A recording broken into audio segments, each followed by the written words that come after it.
Assalomu alaykum.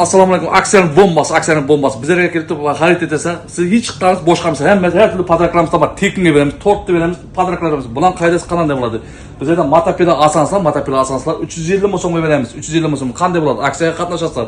Aksiyada 12 oy var. 12 oy tellisizlar. Bir oy tellegan vaqtinizda shu oyni tushadigan bo'lsa sizga shu motopedalar 350 so'mga beriladi. Bo'lmasa savdolashgan naqd olib ketaverasizlar. Agar bo'sh ketmaysizlar, agar boshqa oy tushadigan bo'lsa, milliylar sharchalarimiz, uni sharchalarni alasizlar, sharchani idishga solib ketamiz. Bu sharchalarimiz 28-dekabr kuni jonli efirda o'ynaladi. Kuzatib turamiz. 29-30 dekabr kuni tortlarimizdan beramiz. Tortlarimizdan tekinga beramiz. 10 tort qo'yib, 10 tort. Boshqa narsaga aksiya yo'q, mayton bo'lsa, boshqa narsaga liboy narsalar xarid etasiz.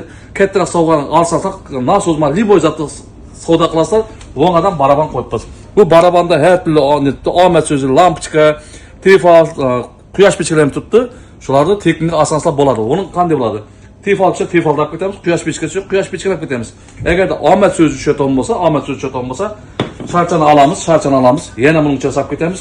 Buni jonli efirda o'ynaymiz. Agarda jonli efirda sizning raqamingiz chiqsa, jonli efirda raqamingiz tekinga torт beramiz. Bahası 100 ming so'mlik tortlar, 70 ming so'mlik tortlar, 50 ming so'mlik tortlardan aksiya qilib beramiz. 10 tort qo'yadim men.